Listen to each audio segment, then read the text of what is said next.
whether you went ahead to pursue your business dreams or idea, or you did not go ahead to pursue your business dream or idea, the truth is that in one way or the other, we all had a business idea. And I know you can concur with me or you can agree with me that you once had a business idea, right? So Yes. I'd like you to share some of your business ideas with me, starting with Nasira, since she's the one that answered yes. Yes, there were actually two. One was me like trying to buy and sell things. Then when I was in Lagos, I used to try to go to Lagos market to Mhm. buy things and sell at the office. Oh, great. But some of the challenges that came was that didn't make me push it further was people like for them to have to pay up their debt was an Oh, issue. And I'm oh, like, how much am I earning? How much is the profits? And the way people just messed the whole thing up. Then it okay. just went down. Yeah. Then the second one was basically me starting like a charity organization, like having a charity. Like an NGO. Yes, like an NGO. But Oh, I think where I didn't get to find people that could mentor me in that process, okay. I didn't get the right person or right people to help me. So I just Oh, let it go also. Yeah, those are the okay. two things. Okay, Mm. no third one, right? While you're in UK, there's no No, third one. for now, no. Yeah. Okay, fantastic. How about you, Mm. Zana? Yes, I had a business idea, which interestingly I'm currently working on it, even though we are not here yet. It's all about starting a tech hub, which Okay. comprises of programmers, developers, designers, and all these, including data analysts. But interestingly, I've only had 3 or 4 guys working together, and we have just been working with other organizations. We've not yet become a standalone on our own because we're still new in the industry. Hopefully, Mm-hmm. with my experience in business analysis, I think I'm going to expand the cost of the business, and hopefully, we are going to penetrate into the market as soon as possible. So fantastic. So with the training we had last week, um, were you able to, I believe you should, that should empower you to carry out a market analysis to understand the markets, to understand the industry, and what strategy to use to scale your business. Because um, the markets, you understanding who your target audience are. You're not targeting teachers, right? You're not targeting civil servants, right? You're basically targeting those that are interested in tech, in digital, and IT. So your target market, what is their demography? You have to do all of what you did last week. This is you practicalizing what you learned in class. So what we did last week, you practicalize it in your own business by doing that market analysis, market research. If you have any challenge, you can reach out to me. I'll guide you on what to do or how to do it. Right? To help Thank you you very much. Yes, sir. to justify and to see how you can make revenue, generate revenue for your business. Because you start looking at cost structure. What costs do you need to incur? Right? Direct costs, indirect costs, intangible costs, and all of that. Then your benefits. What benefit will you get? Do you want to be charging subscription fee? Right? Do you want to be charging? What kind of fees do you want to charge? Right? Your charge, do you want to charge on a daily basis, on a weekly basis, on a monthly basis? Do you get the point? So you have to know all of those things. Or what are the things you are going to be offering and all. So business case development have an extension to it, right? Um, Business analysts over the years looked at the several things we do in business cases, and they felt it's good for us to see how to dimension some things so that if you just want to understand who your customers are, you can understand your customers better using what they call a user persona. A user persona is basically an imaginary representation of who your customer is, a hypothetical fictional representation of your customer. So, for instance, Nusira said then when she was in Lagos that she was doing a business whereby she goes to Lagos markets to buy things and sell in the office. So for Nusira, who in her mind, in her head, when she goes to the markets, when she's in the market trying to buy those products, buy those goods, she's thinking in her mind, my customer will not like this. No, customers will not like this one. No, they won't like this one. Oh, they will like this. In her head, she's trying to imagine who her customer is. Do you understand? She's trying to imagine who her customer is and what they will like, what they will not like, what problem they want to solve, what goal they want to achieve using her products. If her products or if her goods is a fashion product, she will most likely want to go with something that is visually appealing, trending in the market. So she won't go to the market to buy a product that is not trending or appealing in the eye, because she knows that this will not help her customer. This will not motivate the customer to buy. So user persona helps you to understand all of those characteristics and attributes of your potential customer or potential user. That is what user persona helps you to understand. On the other hand, business model, as the name goes, you are trying to model your business. You are trying to, when they say modeler, I want to become a model, right? Becoming a model means you want to become someone that is well respected, someone that is well acknowledged, someone that looks appealing to people, someone that is sellable, marketable, right? So when you are trying to do a business model, you're trying to look for how can I generate revenue for this business? And that's one of the major difference between a business model and a business case. Business case, you're basically making a case, justification on whether we should go ahead and start this business or not. So at the end of the day, the answer should be, should we start? Should we not start? That's for business case. But for business model, we are confident and we are sure that we are going to start a business and we are starting the business. But we need to ensure that we define critical parameters, critical pillars that our business are going to stand upon. Every successful business you see today in the world have a strong business model. If you don't have a strong and vibrant business model, you realize that it's either you will lack focus or the foundation of your business will be shaking. So today we'll look at the two main things that helps us to improve our products and improve our business. And this is the user persona and the business model. So we'll start first with the user persona, looking at what a user persona is. So as you can see here, basically a team working together to build a user persona. So I don't know if, okay, I've been explaining since, so let me not ask the question. So what is a business user persona, as I've been explaining?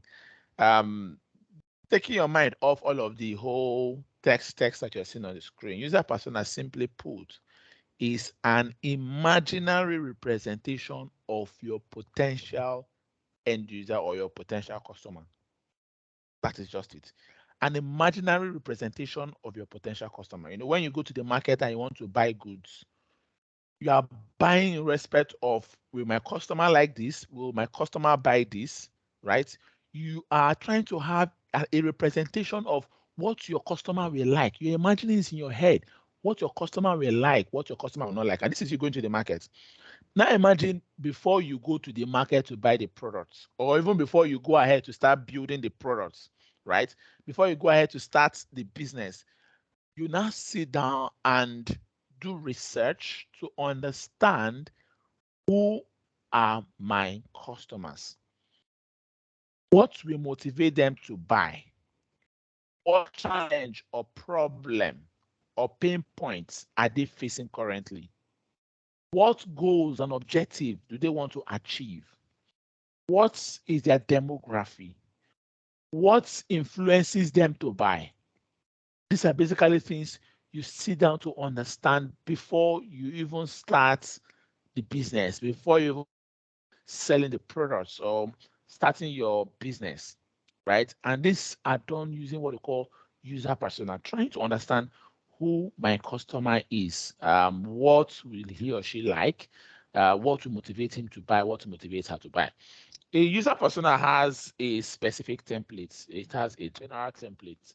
Sometimes people choose to have all of these items on his user persona, just as I explained for business case. And sometimes people might choose to have just some of them.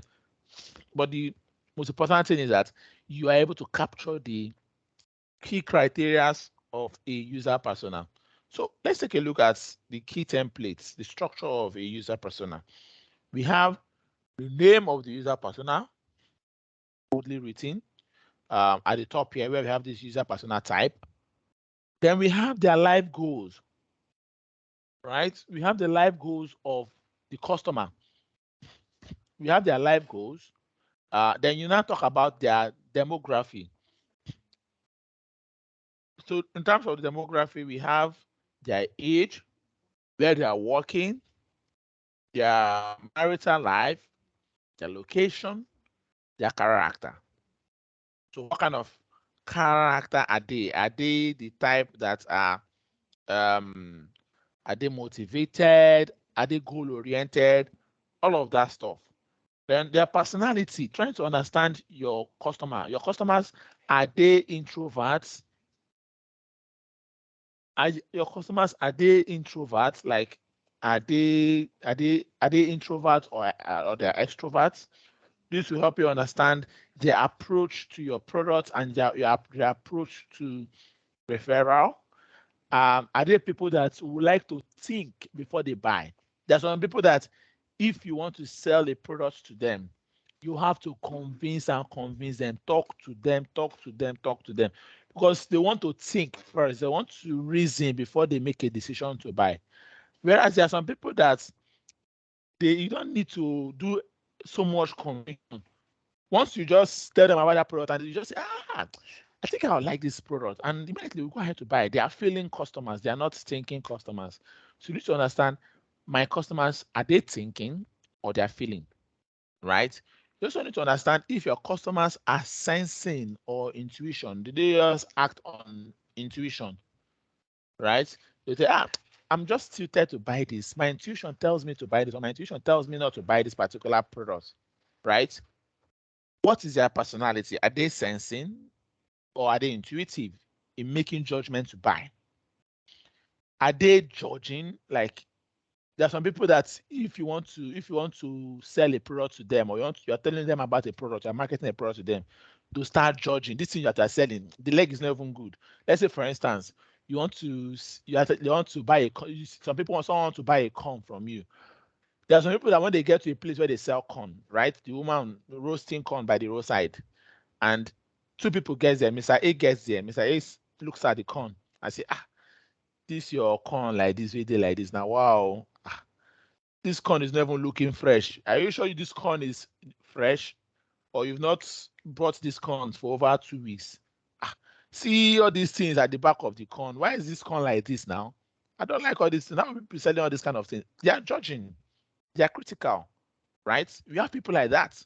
Whereas we have customers that they want to buy a corn. They just want to eat a corn. Once they get there, oh, madam, you get corn? Yes, I have a corn. Okay, please put this one for me, put this one for me, put this one for me. And they roast the corn for them and they go. So you need to understand your customer, because that is where human beings are channeled to go. Everyone is not the same. Not everybody is judging and not everyone is perceiving, right? You need to understand, is my customer judgmental, or are my customers going to be perceiving? This will help you to know how to place and how to market your products. Now, you also want to understand what are the goals of my customer, what they want to achieve, right? I want to eat corn because I want to satisfy my cravings. That is a goal for a customer, to satisfy cravings. I want to eat corn because is corn season.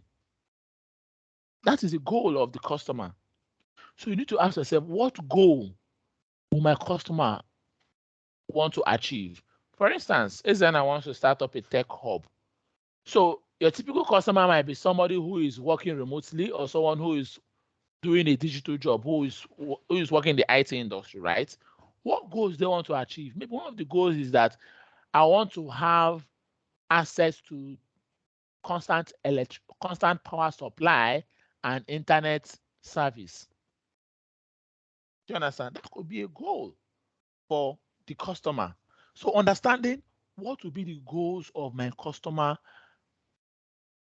with respect to the product and services I'm selling, what they want to achieve, right? And then what would be their motivation? What will motivate the customer to buy, to patronize me? For instance, the tech hub that Ezena is talking about, one of the motivation could be the deplorable power situation in Nigeria, right? In Nigeria now, we have every now and then we hear national grid. Some of the motivation could be the poor networks or poor internet service or high cost of internet service in Nigeria. That could be a motivation for them to buy your product, for them to patronize you. So understanding what will motivate your customer, your potential customers to patronize your products and services is key to understanding who your customers are. When you understand what will motivate them to buy, if you know that poor power sector, poor power, right, is a motivation for them to patronize you. It means that in your tech hub, you ensure that there is constant supply of electricity. There's no power outage. If you know that poor internet connection, right, is a challenge, or high cost of data is a challenge that will motivate them to patronize you, then you need to ensure that you are giving them that motivation by giving them a cheap and affordable and also reliable internet service provider in your tech hub, right? These are things that will help you to understand your customer and how to sell, how to win them easily. Now, in terms of frustrations, we're looking at what are the problems, the pain points, the frustrations that the customers are going through. People tell you that, if there's no lights, I can't work for long, right? So inability to work for a longer time is a frustration for them. Power outage too could also be a frustration for them, right? So for Nusira that's mentioned going to Lagos to buy products, right? A frustration for the customer, for our customer then could have been the lack of time, as an inability to have the time to go to the market, or busy schedule could be a frustration for them. Because their schedule is busy, they may not be able to meander through the traffic and walk through the overpopulated Lagos Island market to buy goods. So they don't want to go through that stress. They will prefer somebody to buy it and bring for them. So the stress of going there is a frustration for them. So understanding their frustrations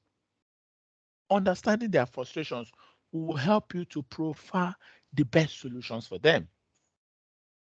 Because in business, we are out to solve customers' frustrations, to reduce their frustrations, even to the barest minimum, or to even eliminate it. Reduce or eliminate customer frustrations, satisfy their goals by triggering their motivations. Then, once you be able to understand what their frustrations are, then you try to understand what are the favorite brands and influencers of your customer. let me use it from the angle of Nusira and Izana as well. For Nusira buying products in the market and selling to colleagues, right? I believe that you let's say for instance, Nusira is buying clothes, dresses, clothes, shirts from Lagos Island to sell in the office, or maybe she's buying shoes, sneakers, right? Could be shoes or sneakers she's buying from the market and selling to her customers in the office.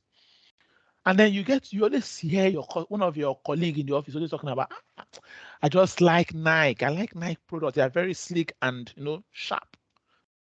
I like Nike products. Or even though they're not saying it to their mouths, you look at their clothes, maybe the dress they like to wear, and you see them, let's say the sneakers or the shoes they wear are always by D&G, Dolce & Gabbana, or always from Nike or Adidas. If you see that a customer has an affiliation to a particular brand, an attachment to a particular brand, it will be best for you to market or to sell or deliver products and services that are inclined to that customer brand. What do I mean? So I'm a colleague of me and our colleagues too, Nusira. And Nusira wants to buy sneakers to sell for us in the office, right? And Nusira have tried to take note of the fact that Izana and myself, we like to wear something fashionable, right? We're always talking about maybe we are fans, we are fans to Too Faced. We're always talking about Too Faced, we like the way Too Faced dresses. His shirts are smart, sharp, neat, simple, not clumsy. His shoes are just on point. Too Faced is a Nike guy. He loves wearing Nike and all of that. If Nusira is very, very observant and she wants to buy a product for us that she can easily sell for us, when Nusira gets to the market to buy that product, right?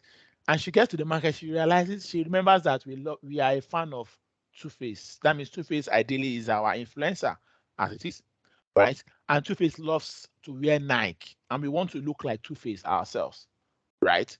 If she gets to the market and she sees Adidas and Nike products, she'll be much more inclined to buy Nike products because she can easily market that Nike product to us by basically coming to the office and say, Genesis, I bought a product that your guy they wear. I say, how much of my guy? I say, Too Faced now.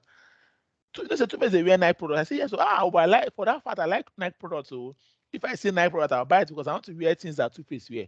You know, say, okay, I have a Nike product, a Nike sneakers. He say, hey, you have a Nike sneakers? She'll say, yes, I have a nice sneakers to wear. Once you wear it, these are some of the things that I said, yes, I'll buy it to. I won't be like too, Baba. So in that way, I've been able to easily understand what my customers want, what they like, brands that they are affiliated with, the brands that they have soft spots for, right? Then their preferred channel. Preferred channel helps you to understand ways you can easily reach out and communicate to your customers, right? This situation, let's assuming you are in the office, right? If you understand that you can easily reach out somebody through referral, let's say you buy something for the head of the department, and the head of the department wears and flaunts it and shows it off and tells other people, I bought this shoe from Nusira. I bought this shoe 3 years ago when Nusira first came into this office. And since that 3 years, this shoe have never spoiled. She knows how to sell good material, right?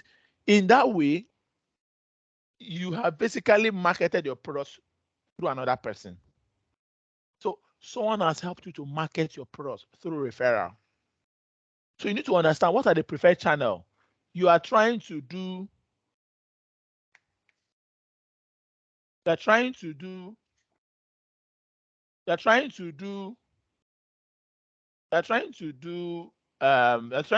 out to your customers.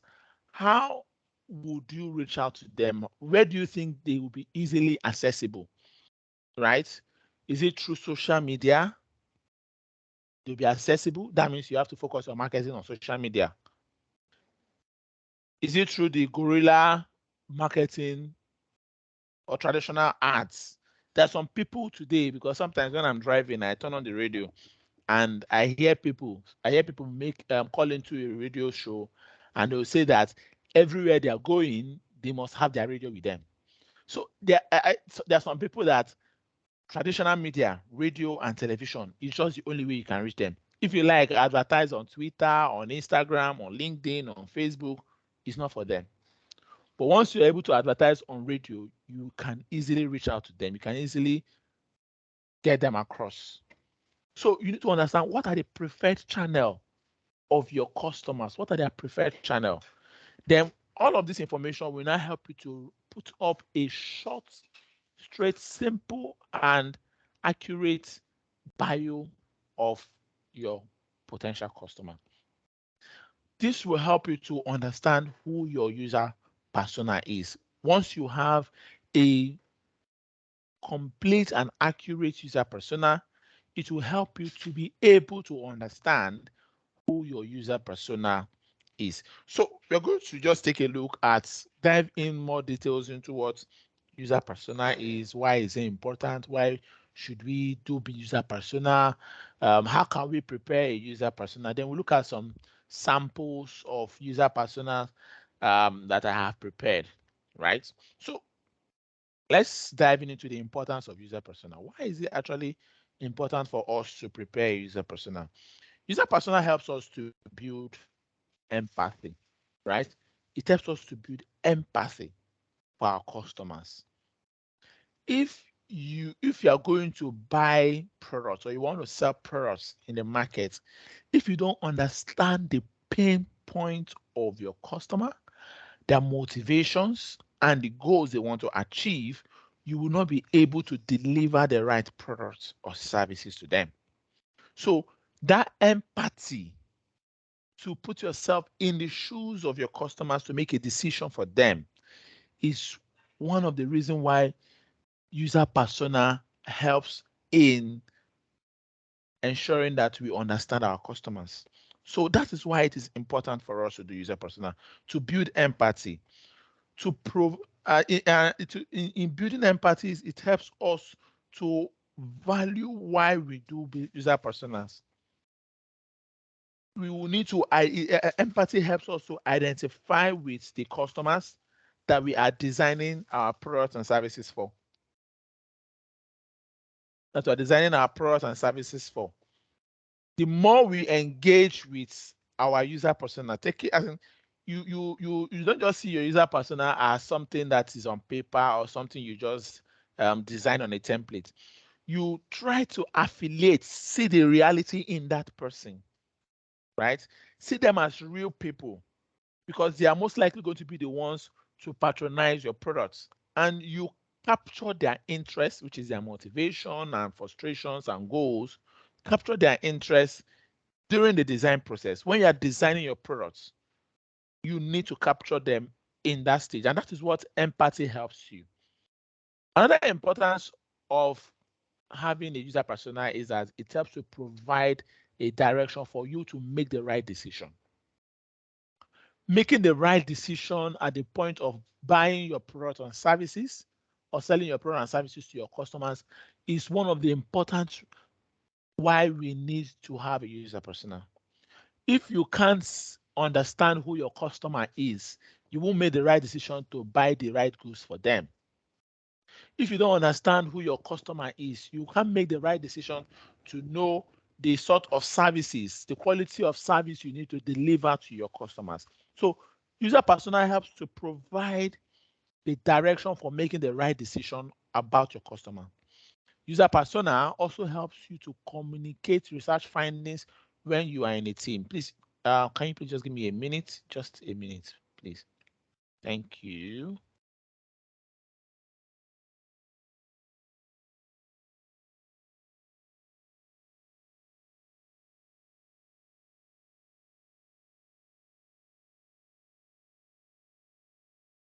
Can you hear me? Yes. Sarah, Isana, can you hear Yes, me? I can. Yes. Okay, Yes. great. So user persona Yes, helps I you to can hear you. communicate your research when you are working in a team. After and then the team begins to say, why should we build this product? Why should we have these features on this product? Right? Why should we ensure we have good internet service delivery in this tech hub? Why should we have 24/7 power?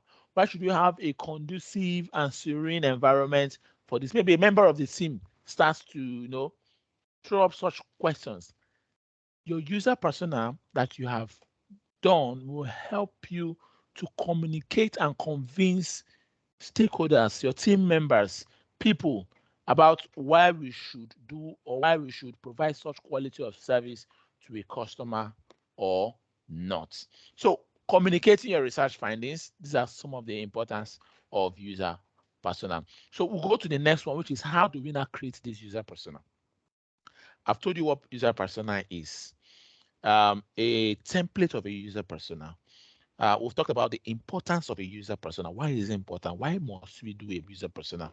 Why must we embark on a user persona? Do we just do it for pleasure's sake? Do we just do it for a pleasure's sake because you just want to work? That's why I want to do user persona, or do we just do user persona because it is regulatory or it is required? No.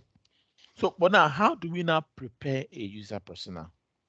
We'll be talking about it to be like, how do we start? How do I start this user persona? So it's actually simple, straightforward, and no beating around the bush. So there are basically 5 general steps, right? 5 general steps. So you can call it 4 steps. For me, I look at it as 4 steps to creating a compelling user persona. And the way you create your user persona depends on different ways. Depends on the projects you're trying to do, depends on the budget of that project that you are trying to do. So the first thing you do when creating a user persona is to collect data. After collecting data, you analyze those data you collected. After you've analyzed those data, you describe your persona and you share them with your stakeholders. So collect data, analyze data, and then go ahead to describe the persona. So let's take a look at these key 3 aspects one after the other. So data collection, right? So data collection is not about just collecting statistical data, right? In this instance, you're not collecting statistical data, or you're collecting, they call it, I forgot what they call this non-statistical data. So you are collecting secondary data, not primary data. I think so. Yeah, I think primary data is statistical data, while secondary data is a non-statistical data. Okay, not secondary and primary. Statistical data are quantitative data, right?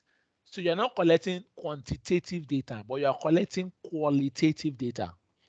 Data that will help you to understand the qualities of your customers. So you are collecting qualitative data. So the first step, which is data collection, is very important and is the very first step in preparing a user persona. At this stage, you are collecting qualitative data in the form of user research. You carry out research to understand characteristics of a user, aims and behaviors of a user towards achieving a specific goal. You can make assumptions, qualitative assumptions. And making assumptions comes in place when you have been able to, when you have worked in that industry. So let me give an instance, right? Nusira has, assuming Nusira has worked in the health industry, right? In the medical industry, maybe as a nurse. She has worked as a nurse for maybe 1 year, 2 years, 3 years, 4 years, depending. And then Nusira now moves from medical field into IT. And in IT, she's become a business analyst, right? And then by virtue of becoming a business analyst, they are about to build a product that will be used for, they're about to build a healthcare product, a healthcare solution. In preparing user persona for that healthcare solution, Nutura has the right, she has the right standing to make assumptions of some of the points or make assumptions on who a typical healthcare customer would be. Some of their pain points, some of their goals, motivations, some of their frustrations, right? She can make an assumptions because she have a good understanding of that industry, of that knowledge. She have sufficient and enough knowledge to make accurate assumptions about users, about customers in that industry. So assumptions is also a way of collecting data, provided you have deep understanding of that industry, of that domain. Another way we can collect data is by conducting interviews, engaging your potential customer. For Nasira, she wants to buy products for our customers in Lagos Island to sell in the office. There's no need. Instead of you to start thinking and racking your brain on what will my customers like or what would they like, what should I buy for them, how should I buy it? You can ask them. Engage them in the office. Oh, Genesis, what kind of shoes do you like? Isana, what kind of clothes do you like? Do you like shirts, t-shirts? Do you like branded shirts or you just want anyhow shirts? Do you want to checkered or with stripes or plain? Understanding your customer. Do you want shirts that are durable or elastic? Conduct interviews, ask questions, conduct direct interviews. These are ways you gather data.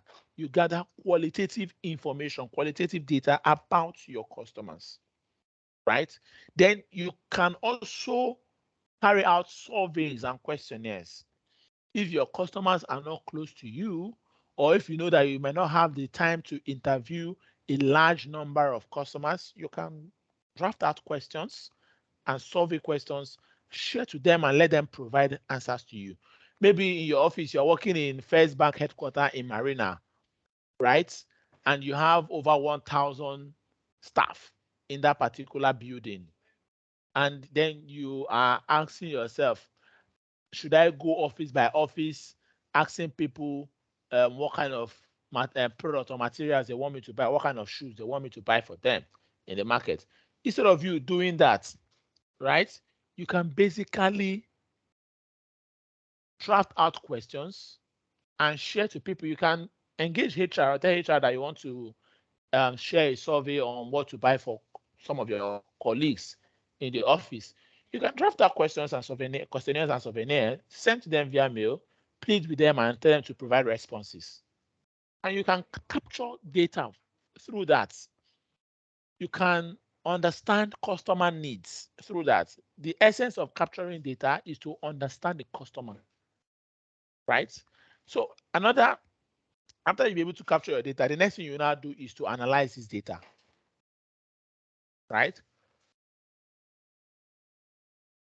You need to analyze this data. Analyzing this data means to understand the data you've gathered and how it fits in. That is what analysis is all about. Understanding what you have collected and how it fits into the bigger picture. So the goal during this step is to find patterns in your data collection that will make it possible for you to group similar people together into types of users. So let's say you've collected a large amount of data, right, about your customers, right? And you want to be able to understand what are the patterns, what are the common trends of my customers, what are their common trends. In these situations, what you basically do is to see how to group them into patterns or trends that are the same. So once the research is finished, you need to list all behavioral variables. That is the way users behave, the way the users' behaviors are different. Then you map each results against appropriate set of variables, and then identify the trends that exist in each and every one of them. So there are several ways. There are two major ways for you to analyze all of these things in user persona. we have the empathy map and the affinity map. But we'll be looking at the empathy map, which is the commonly used way to understand to analyze your results, right? For the empathy map, this is a collaborative visualization tool that is used to articulate what we know about a particular type of user.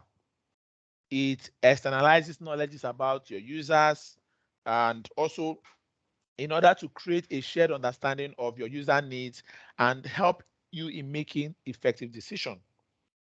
Your empathy map, you're trying to know, what are my users saying, right? What are they thinking? What are they doing at the moment? And how do they feel? So what are they saying about the product you want to sell to them, or the product you are currently selling to them? What do they say? What do they say about what they need? You ask somebody, I want to, if you, which of these shoes, right?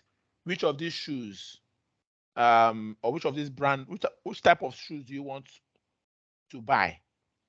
Office shoes, sneakers, slippers, all of that.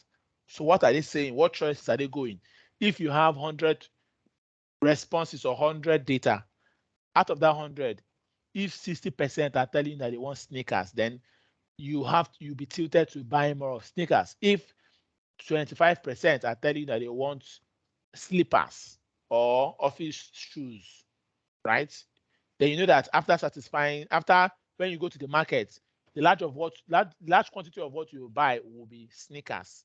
If you decide to buy 50 things, you can buy 35 sneakers, 35 sneakers, 10 shoes, and 5 slippers.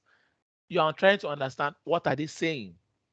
What do they think? So you tell them, what do you want me to buy? And some say sneakers, some say shoes, some say this.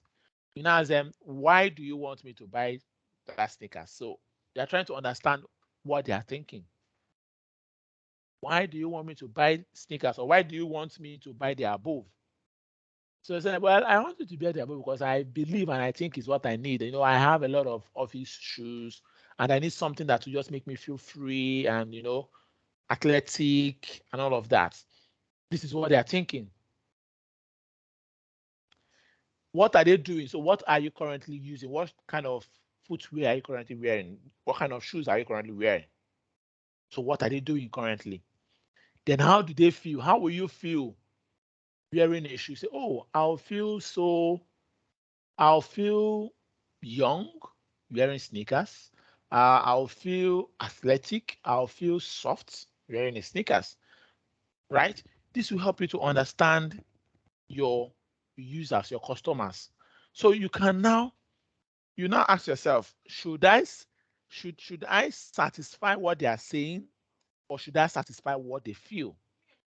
I tell you, if you are able to touch the feelings of your customers, you don't need to engage in extensive marketing. If your product touches the feeling of your customers, you don't need to engage in extensive marketing to sell your products. It's just like if your product touches their belief. Do you understand? If your product touches their belief, their life values, you will do little to no marketing because you have activated an area in the customer that is difficult for them to resist buying your products and services. So after you've been able to analyze your data, the next thing you now do is to now go ahead to describe your user persona. And in describing your user persona, you need to establish a number. How many user personas I want to prepare? It's most advisable for you to prepare one or at most two. So you can prepare one or at most two user personas, and you make a decision with that. If you're working in a team, you make that decision along with your team members. If it's just you, you go ahead and do that. Then you describe who that persona is. In describing your persona, you should be sure to describe persona in such a way to express enough understanding and enough empathy to understand the users. You should include details about their education, their lifestyle, their interests, their motivation, their values, their goals, their needs, their limitation. You also need to add few fictional details to make the persona more realistic. Some of these fictional details include having a face to your user persona, having a name to your user persona, having ties to your user persona. Then you can give each of your user persona a name and a face. So if you have more than one user persona, it's good for you to define the primary user persona and also look for how to accommodate the secondary user persona. So I want to take you through a sample user persona I prepared. This was in 2020, one of the projects I was working at that point. The product was called Each One, Reach One, right? Each One, Reach One. I'll just give a background to what the product was or what the project was and what came about the user persona. So during when the COVID pandemic started, right, in 2019, late 2019 in China.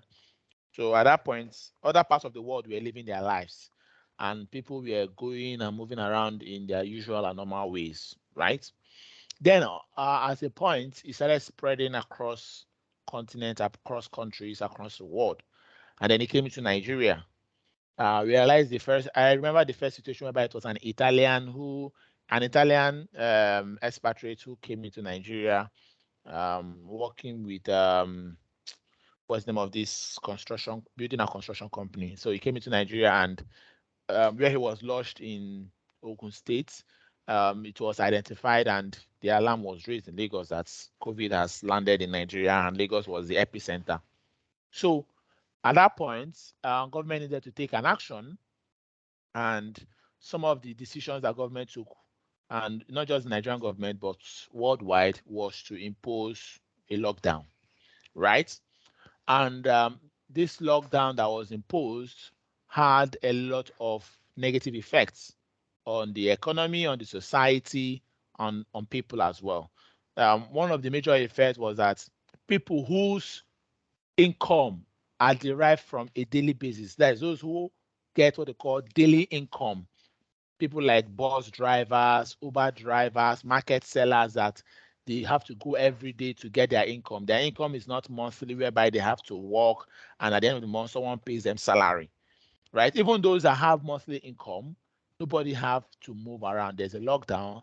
Offices were shut down, except for those that were able to innovate at that moment to start working from home. They were still operational. Businesses had to shut down, right?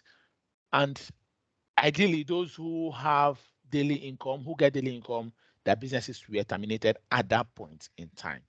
And this had a massive economic impact, whereby at some point, about 3 weeks to a month into the lockdown, there was a lot of agitation in the society. We start hearing things like, is it 1 million boys trying to terrorize different areas of Lagos? The criminality and vices in Lagos began to increase because people were frustrated. Those that don't have something to eat began to steal and all of that. So we thought of having a platform. And not just as a result of the fact that people were trying to steal, we also realized that at that point in time, a lot of donations sprung up. Otedola, Tony Lumelu, Dangote, BUA Group, Access Bank, Zenith Bank, they were all donating to the federal government in billions and millions for the federal government to be able to cushion the effect of economic crisis, for the federal government to be able to see how to come up with palliatives, right, that can be shared to people to help them feed while at home because they don't have a way to generate income and revenue for them to feed their families, right? That was when we started hearing things like palliative. So these donations were basically made, right? And we realize that someone like Tony Lumelu, who probably lives in Lekki, around Lekki, which is in Lagos State, and there's a lot of vices going on, a lot of instability going on, a lot of problems and tensions around the area. He will donate to the federal government, but federal government might not really channel the donation to poor people or people in need around Lagos. So they might just channel it on, they might just spread out the donations federal on a federal level around the states. I might not really, and a reasonable amount might not get to its nearest community. So we decided to build a platform at that point that will enable anybody to donate and specify where he wants his donation to go. That is the community or the state he wants his donation to go, so that it can affect the people around him. And we also give such people recognition, right? So at that platform where people will donate fund, is the same platform that people who are in need will go to request for fund. So when you go to apply for fund and you meet our criteria, we disburse that fund to your bank account, and then you can use that fund to feed your family, to feed yourself, and stay well, right? So we need to understand who will be our potential giver, that is someone who is going to donate, and who will be a potential receiver, someone who is going to request. Who are they? Because we are launching this product, we want to ensure that whatever we are building for the right person, and we build with respect to what they want, to satisfy them, right? So as a business analyst, I was the one who was tasked to develop the user persona. I had to do extensive researches, engage stakeholders, interview stakeholders, and try to understand who will be this typical giver and who will be a typical receiver. So I came up with a giver after the extensive research and analyzing the results and everything, just as I put you guys through today. So this was my outcome for the giver. So his name is Oluwafemi Akeredolu. I don't know who Oluwafemi Akeredolu is in person, so I had to attach a name that I can relate to.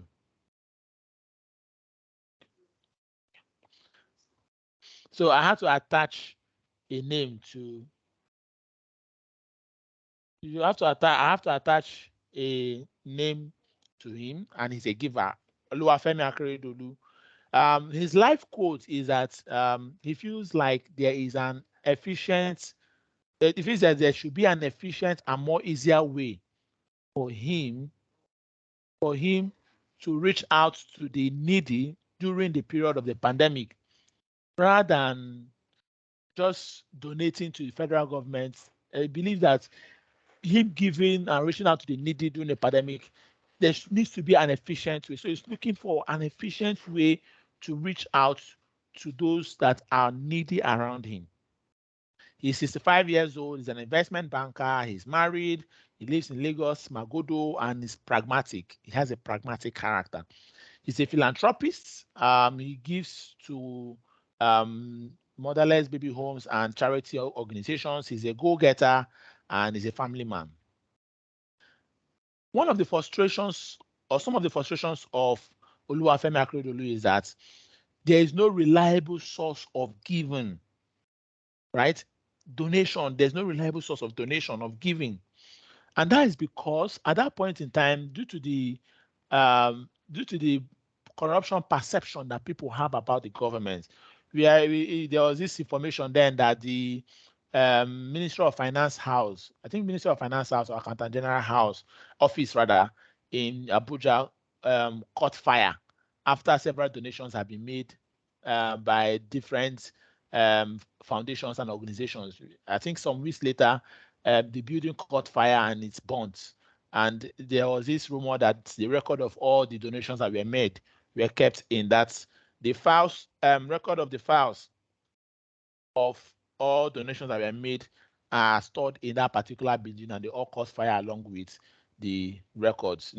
I remember then Burna Boy did a video and was laughing about the whole matter and said Nigeria will never cease to surprise him.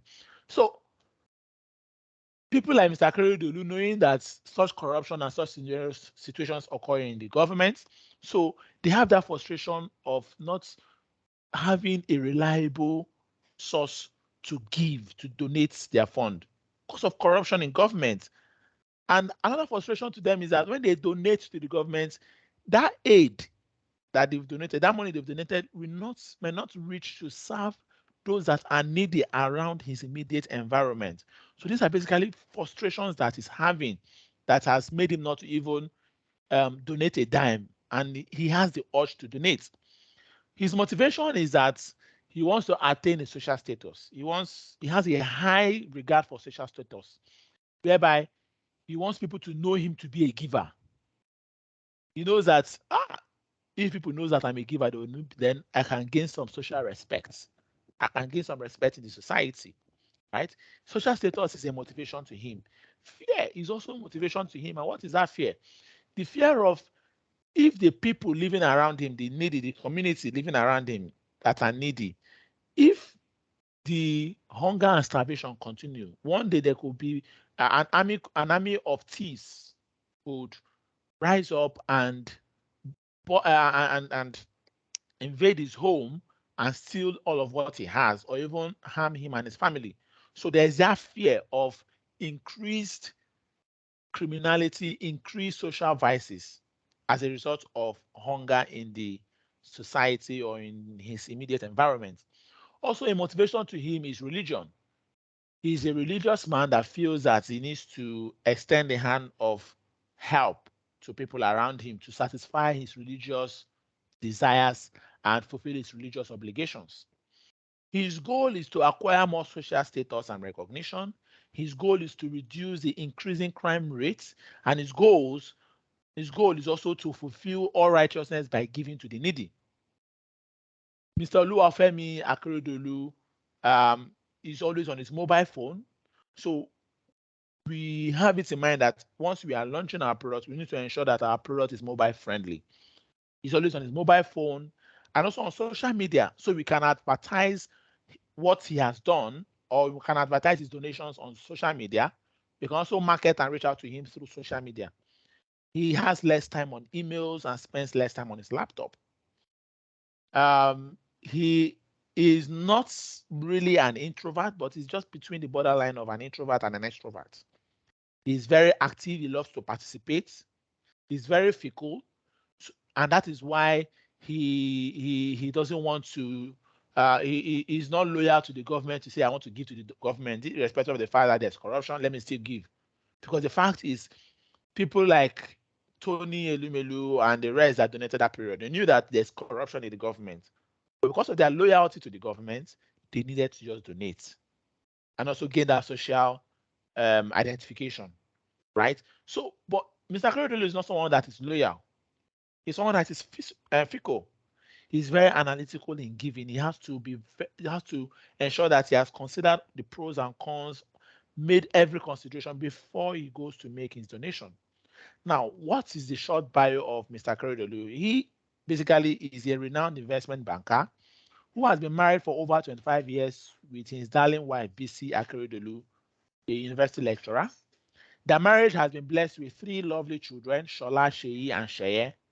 Femi believes that giving to those that are in need will help to improve his social status and in turn keep hungry minds off the streets. However, due to the high corruption in government, he is somewhat discouraged because he is not certain if his giving will actually get to those in need. So this is a typical example of a giver. That is Mr. Oluwafemi Akeredolu, a user persona of Mr. Femi, and this helped us to understand who our potential giver will be, what they will like, what they want us to do, how they want us to structure our products and services, what benefits they want to achieve from using our products and services. The next persona was to look at the receiver. So who will be our typical receiver? What would they want to achieve, right? And if you check, you can easily relate to this person because he looks like someone who needs help, who needs something to sustain himself, right? So this is Sylvester Adebanjo, who is a receiver. Sylvester believes that life could be more interesting if the government have empathy and concern for those that depend on daily income like himself. Sylvester is 37 years old, he's a driver, he's married, He lives in Egbeda in Lagos State, and he's logical. Sylvester is a moralist, he's non-violent, and he's friendly. Some of the frustrations of Sylvester is that the high employment rate in Nigeria, which has made him being a graduate to become a driver. He has no source of his daily income due to the lockdown. And high corruption in government is also a frustration for Sylvester. The motivations for Sylvester is that he's motivated by his family. He doesn't want to see his family go hungry. And that is why he wants to set down and put down his family ego to cater for his family. Sorry, a minute, please. Okay, I think I have a message.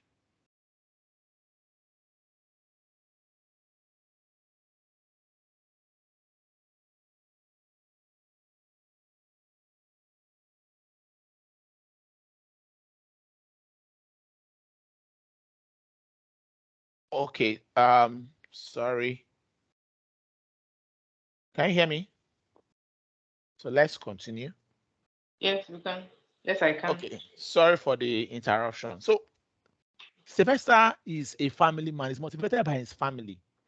He doesn't want to see his family go hungry. That's why he will put down his male ego, right?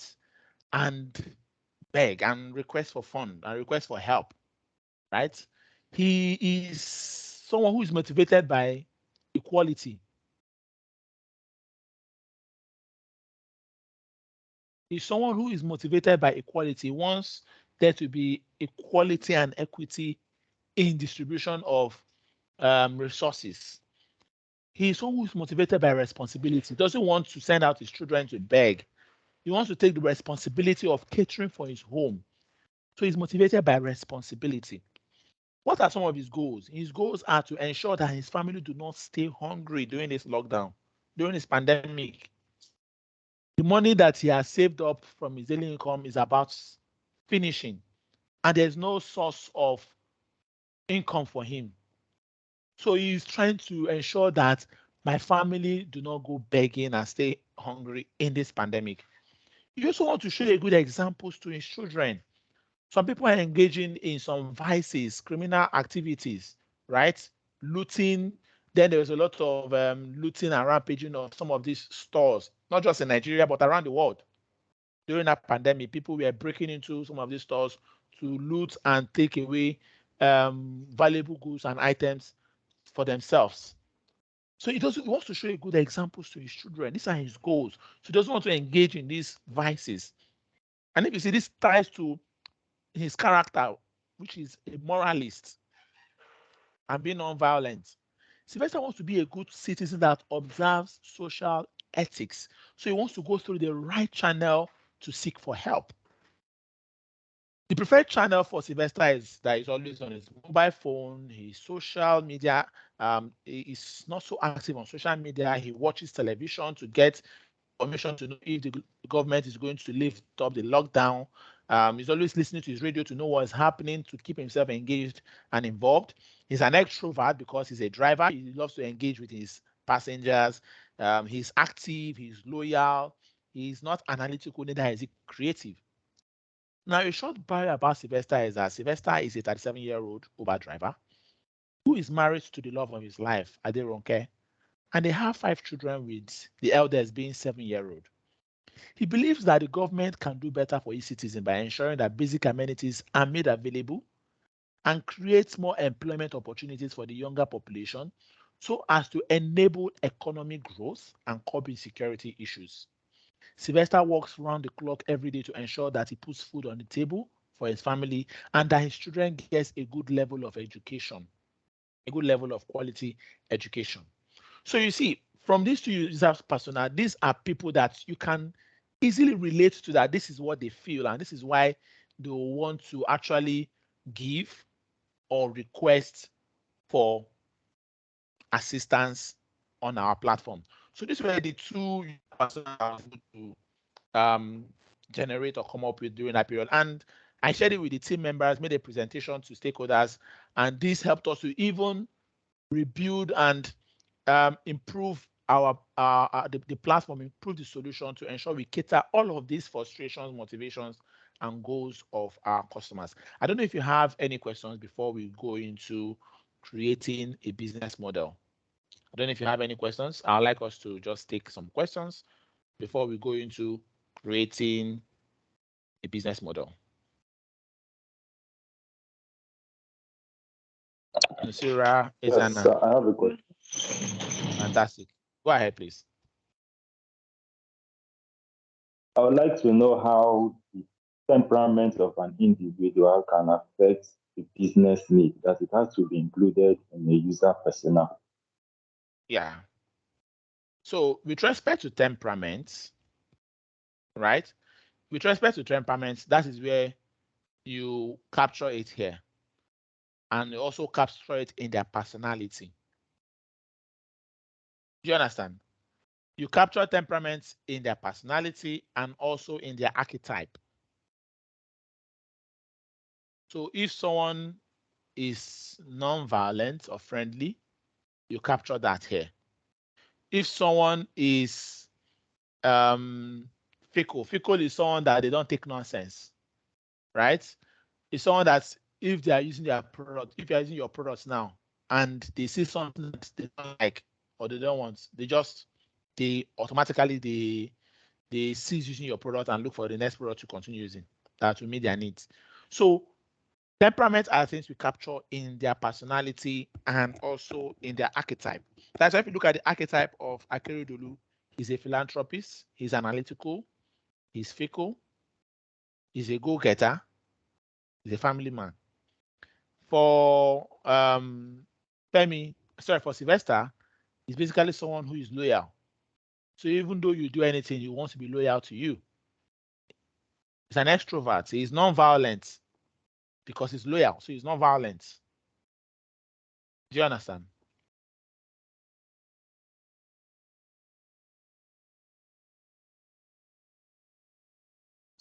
Izana, can you hear me?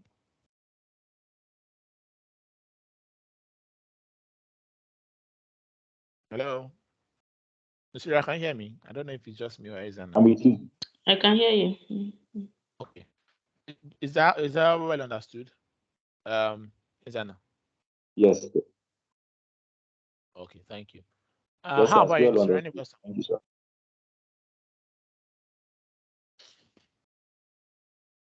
No, I don't have a question. I don't have a question. Okay, great. So you guys are going to prepare a user persona, right? You're going to prepare a user persona. So it's the first thing you'll be doing in your project. But before we go ahead to starting the next class on business modeling, I want us to have a 10 minutes break because so that once we come back, we'll use the remaining 45 minutes or 30 minutes to wrap up business modeling. So we'll go on a 10 minutes break. This is 10:13 or 10:14. So we should be back in 10:24 or 10:25. Okay. So I'll stop recording now. So once we come back, so you can go have a cup of water, take a pee, try to stand up,